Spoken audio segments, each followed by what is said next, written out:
કેન્દ્ર સરકારે પીએમ રાહત યોજના શરૂ કરવાની આપી મંજૂરી. રોડ અકસ્માતના પીડિતોને 1.5 લાખ રૂપિયાની કેશલેસ સારવારની મળશે સુવિધા. તો પીડિતોને ઇમરજન્સી ચિકિત્સા મળી રહે તેવા યોજનાનો ઉદ્દેશ.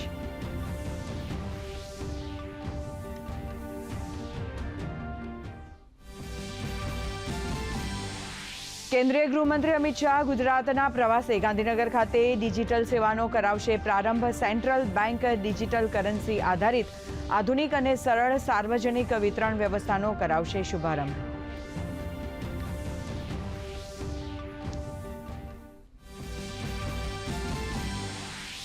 કેન્દ્રીય ગૃહમંત્રી અમિત શાહની ઉપસ્થિતિમાં મહાશિવરાત્રી પર્વે વડોદરામાં નીકળશે શિવજીની સવારી.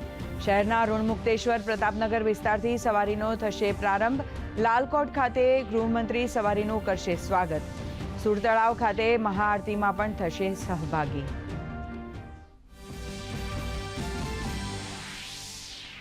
મહાશિવરાત્રિના પર્વે બમ બમ બોલેના નાદથી ગુંજ્યા શિવાલયો. પ્રથમ જ્યોતિર્લિંગ સોમનાથ મહાદેવ સહિત દેશભરના શિવાલયોમાં શ્રદ્ધાળુઓની લાંબી કતાર. જૂનાગઢના ભવનાથ મેળામાં સાધુ સંતોની ભવ્ય રવેડી અને મૃગીકુંડમાં શાહી સ્નાન.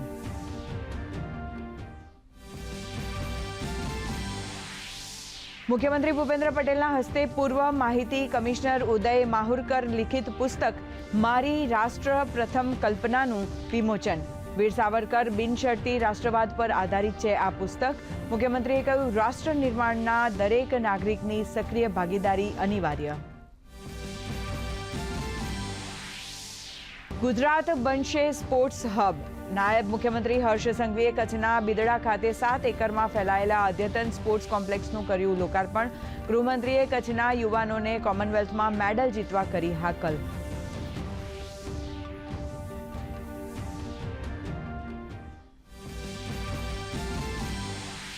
ઉનાળાની શરૂઆત પહેલા જ રાજ્યમાં ગરમીનો અહેસાસ. સૌથી ઓછું ડીસામાં મહત્તમ 14.4 ડિગ્રી તાપમાન, સૌથી વધુ ઓખામાં 20.4 ડિગ્રી તાપમાન.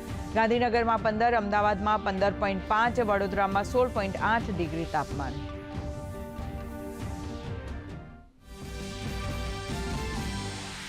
કૃષિમંત્રી શિવરાજસિંહ ચૌહાણે કહ્યું, કેન્દ્ર સરકાર ખેડૂતોના હિતો માટે સતત પ્રયત્નશીલ. પીએમ મોદીના નેતૃત્વમાં ચાલી રહ્યું છે વિકસિત ભારતના નિર્માણનું મહાયજ્ઞ.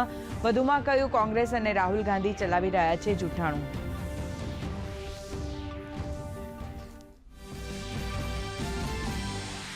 મ્યુનિક સિક્યુરિટી કોન્ફરન્સ 2026 દરમિયાન પહેલીવાર ભારત, જર્મની, જાપાન અને બ્રાઝિલ વચ્ચે દ્વિપક્ષીય બહુપક્ષીય વાર્તા. વિદેશ મંત્રી ડોક્ટર એસ જયશંકરે કહ્યું, ભારત અને યુરોપ વચ્ચે મુક્ત વેપાર કરારથી સંબંધોને મળી નવી દિશા.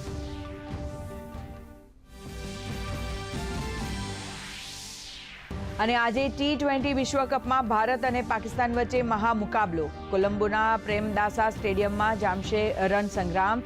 તો ગઈકાલે સાંજે રમાયેલી મેચમાં આફ્રિકાએ ન્યૂઝીલેન્ડને 3 વિકેટથી હરાવ્યો.